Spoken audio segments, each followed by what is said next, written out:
শীতকালে যদি থাকে বাড়িতেই তৈরি চিকেন চাউমিন, তাহলে কিন্তু হোটেল রেস্টুরেন্ট থেকে আর কিনে আনার কোনো প্রয়োজনই পড়ে না।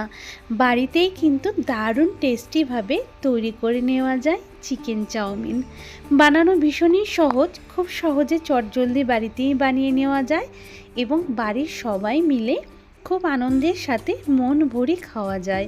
দোকান থেকে আনা চাউমিন কিন্তু অল্প হলেও কিন্তু মন ভরে কিন্তু খাওয়া যায় না, বেশি পয়সার প্রয়োজন পড়ে। তাই খুব অল্প কম খরচে বাড়িতেই কিন্তু মন ভরে চিকেন চাউমিন খাওয়া যায়। আজকে সহজভাবে রেসিপিটা শেয়ার করব।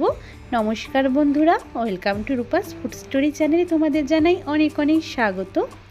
তা চিকেন চাউমিন বানানোর জন্য আমি এখানে একটা বড় চাউমিনের প্যাকেট নিয়ে নিয়েছি। চাউমিনগুলো আমি প্যাকেটের থেকে বার করে নিয়েছি। আর চিকেন চাউমিন করার জন্য চিকেন তো লাগবে। এখানে 200 গ্রাম মতন চিকেন ভালো করে আগে থেকে ধুয়ে পরিষ্কার করে নিয়েছি। এবার একটু এটাকে ম্যারিনেট করব। দিয়ে দিয়েছি প্রথমে সয়া সস, একটু হালকা লবণ, দিয়ে দিয়েছি গোলমরিচ গুঁড়ো, একটু কাশ্মীরি লাল লঙ্কার গুঁড়ো, একটু টমেটো সস আর একটা ডিম এখানে ভেঙে দিয়ে দিয়েছি। তোমরা চাইলে এখানে আদা রসুনের পেস্টও ব্যবহার করতে পারো, তবে আমি এখানে আর দিলাম না। আর দিয়ে দিয়েছি 2 চামচ মতন ময়দা। কর্নফ্লাওয়ার হাতের সামনে থাকলে কর্নফ্লাওয়ারটাও তোমরা দিতে পারো, তবে ময়দা হাতের কাছে ছিল তাই ময়দা দিয়েই খুব ভালো করে সমস্ত কিছুর সাথে চিকেনটাকে মেখে নেব। ভালো করে কিন্তু চিকেনটা আমার মেখে নেওয়া কমপ্লিট হয়ে গেছে। এবার এখানে যে সবজি ব্যবহার করব, নিয়ে নিয়েছি পেঁয়াজ কুচি, মিডিয়াম একটু বড় সাইজে 2টো পেঁয়াজ কুচি, একটু বিনস কুচি, লঙ্কা কুচি, গাজর কুচি। চাইলে তোমরা আরও মন পছন্দ বাঁধাকপি, ক্যাপসিকাম দিতে পারো। আর একটু নিয়েছি আদা কুচি, রসুন কুচি। এবার আমি কড়াইতে অনেকটা বেশি করে জল গরম করতে বসিয়ে দিয়েছি। জলটা কিন্তু খুব ভালো করে গরম করে নিতে হবে। জল গরম হয়ে গেলে দিয়ে দিয়েছি একটু লবণ আর একটু সাদা তেল। তারপর ভালো করে জলের সাথে মিশিয়ে নিয়েছি। বেশি করে গরম না করে জলে যদি চাউমিন দেওয়া হয় তাহলে চাউমিনগুলো কিন্তু একদম গায়ে গায়ে লেগে যাবে। তার জন্য কিন্তু জলটা খুব ভালো করে গরম করে নিতে হবে। এবার চাউমিনগুলো আমি যেইভাবে বার করেছি প্যাকেট থেকে, ঠিক সেইভাবেই কিন্তু কড়াইতে দিয়ে দিলাম। এখানে কিন্তু আমি চাউমিনগুলো কিন্তু একটু ভাঙবো না। আর যখন কিন্তু এটা আস্তে আস্তে কিন্তু গরম জলে পড়বে আর নরম হবে, খুব সুন্দর কিন্তু ছেড়েও যাবে। কারণ এখন যদি ভেঙে দেই রান্না করার সময় কিন্তু নাড়াচাড়া করার সময় চাউমিনটা অনেকটাই ভেঙে যায়, তাহলে একদমই ছোট ছোট হয়ে যাবে। তাই কিন্তু আমি আর চাউমিনটাকে ভাঙলাম না। এবার আস্তে আস্তে চাউমিনগুলোকে নাড়াচাড়া করে নিচ্ছি, তাতেই কিন্তু খুব সুন্দর কিন্তু চাউমিনগুলো খুলে যাচ্ছে। খুব ভালো করে চাউমিনগুলোকে কিন্তু এইভাবে একটু ছাড়িয়ে ছাড়িয়ে দিতে হবে, যাতে সমস্ত চাউমিনটা খুব ভালো মতন সেদ্ধ হয়ে যায়। আর চাউমিন কিন্তু খুব বেশি সেদ্ধও করা যাবে না, যাতে না আবার গলে যায়। হাত দিয়ে একটু দেখতে হবে, যদি দেখা যায় যে একটু নরম হয়ে গেছে তখনই নামিয়ে নিতে হবে। আমি জল থেকে ছেঁকে ভালো করে নামিয়ে নিয়েছি একটা বাটিতে চাউমিনগুলো। তারপর ওপর থেকে দিয়ে দিলাম সাদা তেল। সাদা তেলটা দিলে কি হবে, চাউমিনগুলো গরম থাকা অবস্থায় যদি তেলটা দেওয়া হয় চাউমিনগুলো একটার সাথে একটা কিন্তু লেগে যাবে না, একদম হোটেল রেস্টুরেন্টের মতন ঝরঝরে হবে। সাদা তেল দিয়ে ভালো করে চামচের সাহায্যে মেখে নিচ্ছি সমস্ত চাউমিনটার মধ্যে। দেখো চাউমিনের মধ্যে ভালো করে কিন্তু তেলটা মিশিয়ে নিয়েছি। আর এইদিকে একটা আমি সস তৈরি করে নেব। চাউমিনের জন্য একটা স্পেশাল সস দিয়ে দিয়েছি। প্রথমে 2 চামচ মতন সয়া সস, 2 চামচ দিয়ে দিলাম টমেটো সস। তোমরা চাইলে রেড চিলি সসটাও দিতে পারো, তবে আমার হাতের কাছে নেই আজকে। দিলাম 2 চামচ মতন ভিনিগার। এবার ভালো করে এগুলোকে একসাথে মিশিয়ে নিচ্ছি। যেগুলো হাতের কাছে থাকবে সেগুলো দিয়েও কিন্তু দারুণ টেস্টি চাউমিন তৈরি করে নেওয়া যায়। আর সামান্য একটু চিনি দিয়ে দিয়েছি, তবে চিনিটাকেও অপছন্দ করলে সেটা তোমরা বাদ দিতে পারো। তা সসটা রেডি হয়ে গেল। এই দিকে বড় একটা কড়াই নিয়ে নিয়েছি কিন্তু, যেটার মধ্যে আমি সেদ্ধ করেছি চাউমিন, সেই কড়াইটাই ভালো করে ধুয়ে পরিষ্কার করে নিয়েছি। বেশ কিছুটা তেল দিয়ে দিয়েছি, সাদা তেল। তেলটাকে ভালো করে গরম হয়ে আসলে যেখানে যে আমরা চিকেনটা ম্যারিনেট করেছিলাম তার থেকে একটু একটু করে ছোট ছোট টুকরোগুলো আমরা এইভাবে হাতে করে নেব আর এইভাবে তেলের মধ্যে দিয়ে দেব। বড়ার ছোট ছোট বড়ার আকারে দিয়ে দিচ্ছি। এইভাবেই আমি বেশ অনেকটা, যতটা আটবে এখানে ততটাই কিন্তু দিয়ে দেব তেলের মধ্যে। আর তারপর খুব ভালো করে চিকেনগুলোকে কিন্তু ভেজে নেব। এইভাবে করলে কি হবে, চিকেনগুলো যখন মুখে পড়বে চাউমিনের সাথে, খেতে কিন্তু দারুণ লাগবে। যখন একটা পিঠ হয়ে যাবে এইভাবে উল্টে অপর পিঠটাও কিন্তু ভালো করে ভেজে নিতে হবে। আমি চিকেনের টুকরোগুলোকে কিন্তু একটু লাল লাল করে ভেজে নেব, তাতে খেতে কিন্তু দারুণ টেস্টি হবে। ভালো করে ভেজে নিয়েছি, তেল ছেঁকে তুলে নিচ্ছি প্লেটে। আর সমস্তগুলো একইভাবে ভেজে নিয়েছি। আর কড়াইতে কিন্তু বেশ অনেকটাই তেল ছিল, তেল কিন্তু কিছুটা আমি কমিয়ে নিয়েছি। এরপর যতটুকু দরকার চাউমিনের জন্য সেইটুকু তেল রেখেছি। তেলের মধ্যে দিয়ে দিলাম আদা আর রসুন কুচি। যে আদা রসুন কুচিটা কেটে রেখেছিলাম সেটা দিয়ে দিয়েছি। একটু নেড়ে চেড়ে নেবার পর দিয়ে দিলাম লঙ্কা কুচি। যে যতটা ঝাল খেতে পছন্দ করো সেই অনুযায়ী এখানে কিন্তু লঙ্কার ব্যবহারটা করতে পারো। তারপর দিয়ে দিয়েছি পেঁয়াজ কুচি।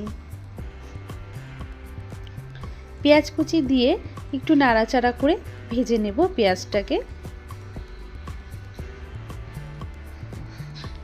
আর তোমাদের বন্ধুরা একটা কথা বলে রাখি,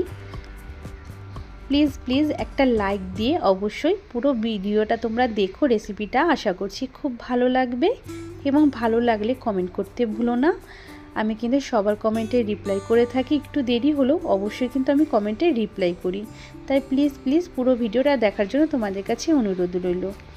তারপর পেঁয়াজটা হালকা করে ভেজে নেওয়ার পর দিয়ে দিয়েছি এখানে গাজর আর বিনস, যেটা আমি কেটে রেখেছিলাম। চাইলে তোমরা এখানে বাঁধাকপি ক্যাপসিকামও ব্যবহার করতে পারো, তবে হাতের কাছে নেই। যেগুলো আছে হাতের কাছে সেগুলো দিয়েই তৈরি করে নিচ্ছি। তারপর ভালো করে পেঁয়াজের সাথে এগুলোকে একটু ভেজে নিচ্ছি। একদম লাল করে কিন্তু ভাজা যাবে না, কারণ চাউমিনের মধ্যে সমস্ত সবজি কিন্তু একটু কম ভাজাই হয়, তাতে কিন্তু বেশি টেস্টি হয়। তারপর হালকা করে নেড়ে চেড়ে নেবার পর দিয়ে দিলাম এখানে আমি গোলমরিচের গুঁড়ো।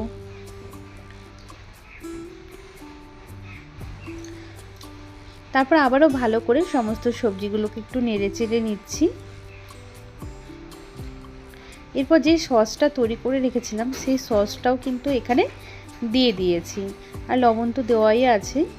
তারপর ভালো করে নেড়ে চেড়ে মিশিয়ে নিচ্ছি আমি সবজিগুলোর সাথে সসটাকে।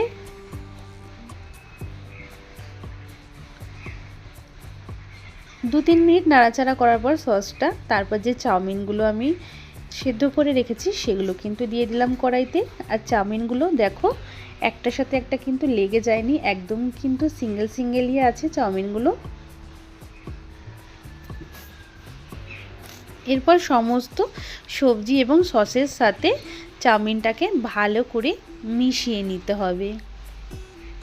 তবে মেশানোর কাজটা একটু সময় লাগবে, কারণ অনেকটাই চাউমিন আমি এখানে পুরো প্যাকেট ব্যবহার করেছি, তা মিশিয়ে নিতেও কিন্তু একটু টাইম লাগবে। সমস্ত সস সমস্ত কিছুর সাথে ভালো করে আস্তে ধীরে আমাদের চাউমিনগুলোকে মিশিয়ে নেব।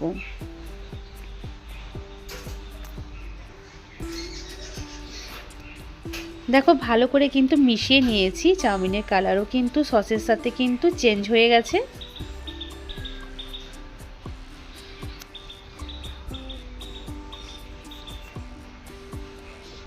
এভাবেই হালকা করে নেড়ে চেড়ে নিতে হবে।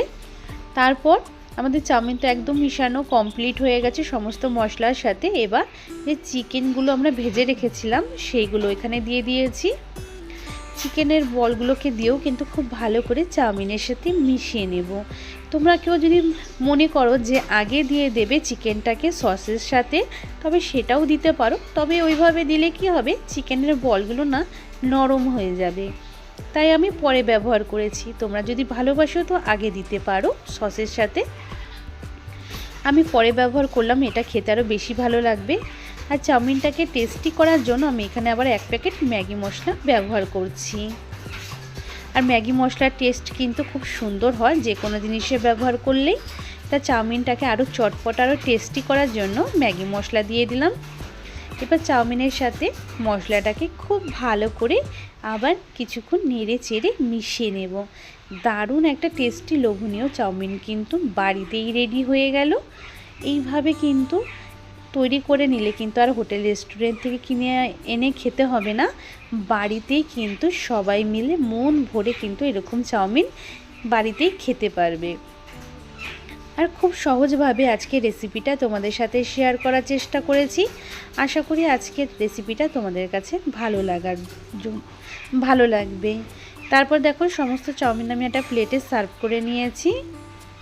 আর এইভাবে চাউমিনগুলো খেতে কিন্তু খুব ভালো লাগে। চাইলে ওপর থেকে আর একটু টমেটো সস, পেঁয়াজ কুচি, শসা কুচি দিয়েও তোমরা খেতে পারো।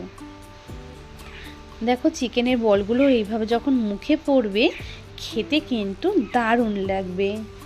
আর আজকে এটা আমার ছেলের পছন্দের চাউমিন, তা অনেক দিন ধরেই বলছিল, তা আমার করা হয়নি। আজকে তোমাদের সাথেও সেই রেসিপিটা শেয়ার করে দিলাম।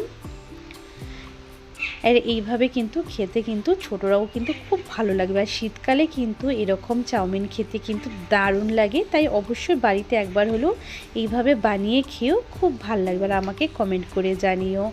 আর আমার চ্যানেলে নতুন বন্ধু এসে থাকলে চ্যানেলটা সাবস্ক্রাইব করে নিও, পাশে থাকা বেল বাটনটা অন করে রেখো যাতে নেক্সট ভিডিও তুমি খুব সহজেই দেখে নিতে পারো।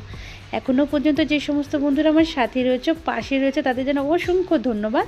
সবসময় সাথে থেকো, পাশে থেকো।